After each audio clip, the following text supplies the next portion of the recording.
என்ன வரல, கொடுத்த பொருளுக்கு திரும்பி திரும்பி ஜக்காத்து கொடுக்க வேண்டும், வருஷா வருஷமும் அதை கொடுக்கணும், கொடுத்த பொருளுக்கும் கொடுக்கணும், அத வருஷத்துக்கு வருஷம் என்ன செய்யணும், கரெக்டா கொடுக்கணும் அப்படிங்கிறதுக்கு ஏதாவது சொல்ல இயன்றதா? இன்னும் சொல்றேன், அவர் வீம்புலையோ ஒரு வரட்டுவாதத்திலே பேசுவதால நம்ம நினைக்கல, நாங்களும் அப்படி இருந்தவங்க, எப்படி இல்லை இவ்வளவு நாளா இல்லையே அது அப்படின்னு தான் சொல்லிக்கிட்டு இருப்போம். ஆனால் நம்ம என்ன பார்க்கணும், எந்த ஒன்றையுமே எவ்வளவு காலம் நிலை பெற்று விட்டதுன்னு பார்க்காம என்ன உண்மை என்ன சொன்னா இப்ப என்ன 10 வருஷமா சொன்னா மாத்தக்கூடாது இருக்கா? மறுமையில் போய் எல்லாம் கேட்பானா இல்லையா? 20 வருஷமா நான் சொல்லிட்டு போறேன், அதனால என்ன இருக்கு?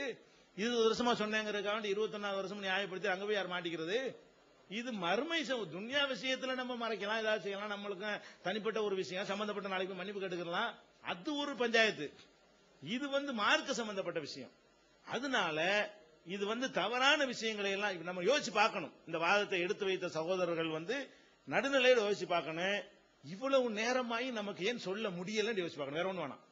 இவ்வளவு நேரம் கடந்த பிறகு கூட அவங்க கேட்ட மாதிரி உன்னை நமக்கு எடுத்துக்காட்ட முடியலையே, அப்ப அப்படித்தானே யதார்த்தம் இருக்குது. அப்படி இல்லாத ஒன்ன தூக்கி நிறுத்துவது நமக்கு என்ன? இது அல்லாஹ் எப்படிப்பா நான் சொல்லாத ஒன்ன நீ எப்படிப்பா சொன்னா என்ன பதில் சொல்றது? நாம அவங்க என்ன சொல்றாங்க, நம்ம பதில் சொல்லுவோம்னு நினைக்கிறாங்க. மாட்டிக்கிறோங்க, ஏன் மாட்டுறேன், நீனும் சொல்லல ஒரு ரசூலும் சொல்லல அல்லான்னு போயிருவனே, அப்ப என்ன யார் மாட்டிக்கிறவா?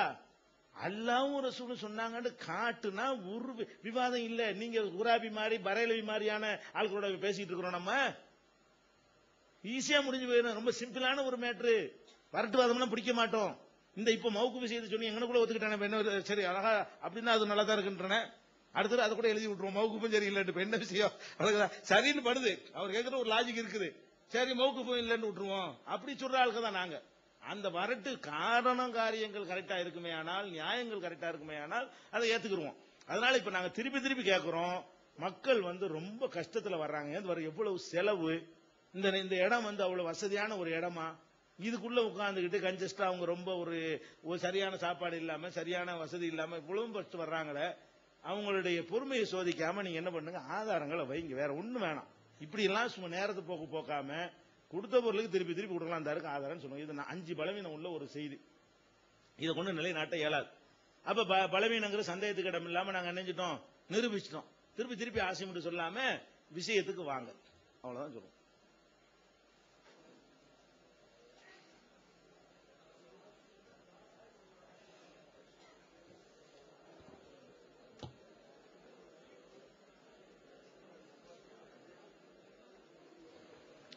பிஸ்மில்லாஹிர் ரஹ்மானிர் ரஹீம். அன்புக்குரிய சகோதரர்களே, இப்பொழுது இந்த உரையிலே அவர்கள் ஒரு உண்மையை ஒத்துக்கொண்டதாக உண்மை என்று சொல்கிறார்கள். உண்மையில் மனதறிந்து அவர்கள் சொல்லவில்லை. என்ன சொல்றாங்கன்னா, நீங்க சொல்றீங்க அப்படிங்கறதுக்காக ஒத்துக்கிறோம், அது எங்களுக்கு சாதகமாக இருக்கிறது, அதனால நாங்க ஒத்துக்கிறோம். நீங்க அப்படியே சொன்னா கூட அது உங்களுக்கு தான் பாதகமாக இருக்கிறது, நாம அதையும் நாங்க ஒத்துக்கிறதுக்கு தயாராக இருக்கிறோம், அது எங்களுக்கு சாதகமானது என்று சொல்ல வருகிறார்கள். அது தெரிஞ்சதானா, உங்களுக்கு எது சாதகமாக இருக்கிறதோ அதை நீங்கள் எடுத்துக்கொள்வீர்கள், உங்களுக்கு எது பாதகமாக இருக்கிறதோ அதை எந்த பாடுபட்டாவது அதை நீங்க தட்டி கழிப்பதற்கு முயற்சி செய்வீர்கள், செய்து கொண்டு இருக்கிறீர்கள், உங்களுக்கு நல்லாவே தெரியும். இப்ப அன்புக்குரிய சகோதரர்களே, இவர்களின் நிலைப்பாடு மௌகூஃப் என்பதில் உறுதியாக இருக்கிறாங்க, மௌகூஃப் என்பதில் உறுதியாக தான் இருக்கிறாங்க.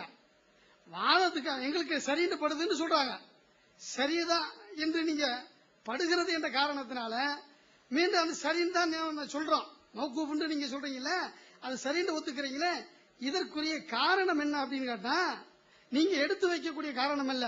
அலி அவர்களிடத்துல வேறு பலரும் கேட்டிருக்கிறார்கள், நம்பகமானவர்களும் கேட்டிருக்கிறார்கள்.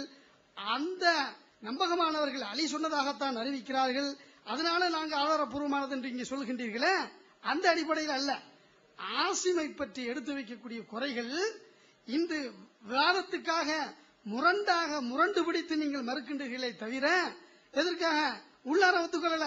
முன்பு எப்படித்தான் புரிந்து வைத்து, இப்போது அப்படித்தான் புரிந்து வைத்திருக்கிறீர்கள். ஆசிம் என்பவர் நல்லவர் தான், ஆசிம் என்பவர் நல்லவர் என்பதை இப்னு ஹஜர் அவர்களும் ஒத்துக்கொண்டிருக்கிறார்கள், இன்னும் பலரும் ஒத்துக்கொண்டிருக்கிறார்கள். இவர்கள் மீது எடுத்து வைக்கக்கூடிய இந்த குறை இருக்கிறதே, இந்த குறையை இவர்கள் ஒத்துக்கொள்ளவில்லை. ஒத்துக்கொள்ளாத காரணத்தினாலதான் ஆசிமின் மூலம் அறிவிக்கக்கூடிய அந்த செய்தி அவர் நல்லவர் என்ற காரணத்தினால்தான், அவர் மீது சொல்லப்படக்கூடிய அந்த காரணம் சரியில்லை என்ற காரணத்தினாலதான் என்ன செய்யுது, இவர்கள் மௌகூப் என்பது சரி என்று அவர்கள் சரி காண்கிறார்களே தவிர ஆசிமின் மீது சொல்லப்படுகின்ற குறை சரியானதுதான், ரசூல்லா சொன்னாங்கன்னு சொன்னாதான் அதை நம்ம ஏத்துக்கிறோம் அப்படின்னு இல்ல. ஆசிமை பற்றி என்ன வருகிறது அப்படின்னு கேட்டா, பாத்திலான செய்திகளை அறிவிக்கக்கூடியவர் என்றெல்லாம் செய்தி வருகிறது. அப்ப பாத்திலான செய்திகளை அறிவிக்கக்கூடிய ஒருத்தரை இப்னு ஹஜர் அவர்கள் நல்லவர் தான் ஒத்துக்குருவாங்களா, மௌகூஃபாக சொன்னாலும் ஒத்துக்குருவாங்களா? இந்த நிலைப்பாடு ஹதீசுக்களை அறிஞர்கள் யாரிடத்திலும் இல்ல. அபூதாவாதாக இருக்கட்டும், இன்னும் பல அறிஞர்களாக இருக்கட்டும், எல்லா அறிஞர்களிடத்திலும் இந்த ஆசிம் என்பவர் தள்ளப்பட வேண்டியவர் அல்ல, ஆசிம் என்பவர் சரியானவர் என்பதுதான் எல்லா ஹதீசுக்களை ஆய்வாளர்களின் முடிவு என்பதில் சந்தேகம் இல்ல. ஒரு சிலர் கூறிய அந்த குறை, இந்த குறையின் காரணத்தால் தள்ள முடியாது. இப்படி உள்ள குறை இன்னும் பல இடத்துல இருக்குது. அதனால இந்த குறைகளை மட்டுமே நம்ம ஆய்வு செய்தோம் என்று சொன்னா, அவர்கள் சொன்னது போல சுஃபியான் தௌரி போன்று இருக்கக்கூடிய பெரிய பெரிய அறிஞர்கள் விட வேண்டியது இருக்கும். எந்த ஒரு அறிவிப்பாளர் எடுத்துக்கொண்டாலும் ஏதாவது ஒரு குறை இருக்கும். இந்த குறை விடப்பட வேண்டிய அளவுக்கு இருக்கிறதா என்ற அந்த ஹதீசுக்களை அறிஞர்கள் தெளிவுபடுத்துவாங்க. இந்த அடிப்படையில் ஆசிமின் மீது எடுத்து வைத்திருக்கக்கூடிய இந்த குற்றச்சாட்டு எந்த அளவுக்கு இல்ல, குற்றச்சாட்டு அவரை குறைபடுத்துகின்ற அளவுக்கு இல்ல. காரணம் என்ன அப்படின்னா, இந்த அபூ இஸ்ஹாக் என்பவர் என்ன செய்கிறாரு, அதாவது காழ்ப்புணர்ச்சி கொண்டு இன வெறி கொண்டு பேசுகிறார் என்று முடிவுக்கு என்ன செய்யறாங்க, வருகிறார்கள். அடுத்த அன்புக்குரியவர்களே, இந்த ஆசிமு என்பதை சரியானவர்கள் என்று அவர்கள் ஒத்துக்கொண்டார்கள்.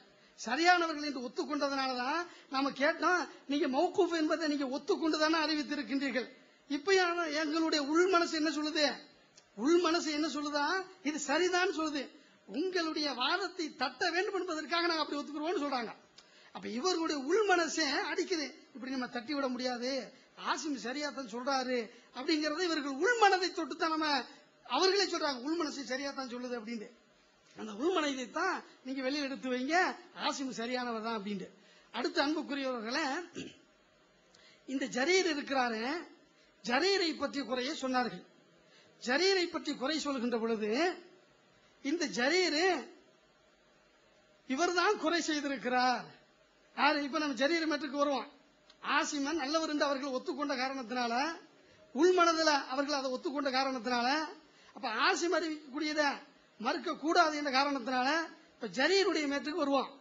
ஜரீர் என்பவர் யாரிடத்துல கேட்கவில்லை, இப்னுல் மவாக்கி என்ற அறிஞர் யார்கிட்ட கேட்கலன்னு சொல்றாரு,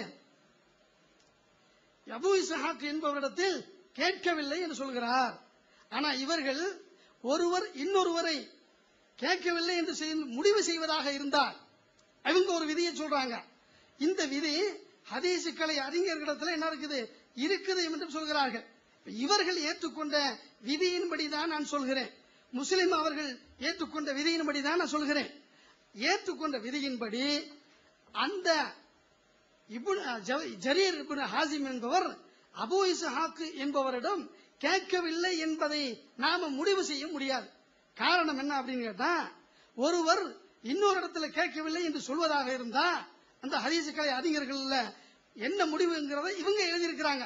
என்னடா, இருவரும் சமகாலத்தில் வாழ்ந்து அடுத்தடுத்த ஊரில் இருந்தால், அடுத்தடுத்த ஊரில் இருக்கக்கூடியவர்கள் அடுத்தடுத்த ஊரில் இருந்து அடுத்தடுத்து வாழ்ந்து அடுத்த காலத்தில் வாழ்ந்திருந்தால், கேட்பதற்கு சாத்தியமான காலத்தில் வாழ்ந்திருந்தால் அவர்கள் மூலம் அறிவிக்கக்கூடிய அந்த ஹதீஸை நம்பகமானவர் என்ற அடிப்படையில் ஏற்றுக்கொள்ள வேண்டும் என்று இவர்கள் விதியை சொல்கிறார்கள்.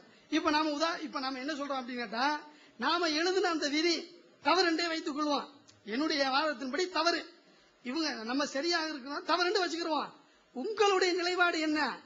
மாசரா ரெண்டு பேரும் நீங்க கேட்கலன்னு ஒரு செய்தியை சொல்றதாக இருந்தா நீங்க ஒத்துக்கொண்ட செய்தியை தான் நீங்க சொல்லணும். நீங்களே ஒத்துக்கொள்ளாத ஒரு செய்தியை காரணமாக காட்டி சொல்கிறீர்கள். என்ன அதுல எழுதி இருக்கிறீங்க அப்படின்னு கேட்டா, இரண்டு பேரும் சமகாலத்தில் வாழ்ந்திருந்தால், சமகாலத்தில் வாழ்ந்திருந்து ஒருவர் இன்னொருவரை சந்தித்துக் கொள்வதற்குரிய வாய்ப்பு இருக்குமையானால் இருவரும் நம்பகமானவர் என்ற அடிப்படையில் இருவரும் கேட்டுக்கொண்டிருக்கிறார்கள் என்றுதான் முடிவு செய்ய வேண்டும் என்று நீங்களே எழுதி கொண்டிருக்கிறீர்கள். நீங்க ஒத்துக்கொண்ட அந்த வாதத்தின்படி இப்ப நாம எடுத்து சொல்கிறோம், அபூ இஸ்ஹாக் என்பவர் ஹிஜ்ரி 129வது ஆண்டு மரணிக்கிறார். எத்தனாவது ஆண்டு? ஹிஜ்ரி 129வது ஆண்டு மரணிக்கிறார். அதே போன்று இந்த ஜரீர் இப்னு ஹாசிம் என்பவர் ஹிஜ்ரி 85 பிறக்கிறார். இது அவரே சொல்கிறார், அவருடைய மகன் மூலமாக பதிவு செய்யப்பட்டிருக்கிறது தஹ்ரீபு தஹ்ரீப்ல. அதாவது அனஸ் அவர்கள் மரணிக்கின்ற பொழுது ஹிஜ்ரி 90 அனஸ் ரலியல்லாஹு அன்ஹு மரணிக்கின்றார்கள். அவர்கள் மரணிக்கின்ற பொழுது எனக்கு வயது 5 இருந்தது என்று சொல்கிறார். அப்ப ஹிஜ்ரி 85 பிறந்திருக்கிறார். ஹிஜ்ரி 85 பிறந்த இந்த ஜரீர் இப்னு ஹாசிம் அபூ இஸ்ஹாக் என்பவரை சந்தித்துக் கொள்வதற்குரிய காலத்திலே வாழ்ந்திருக்கிறார். எப்ப மரணம்?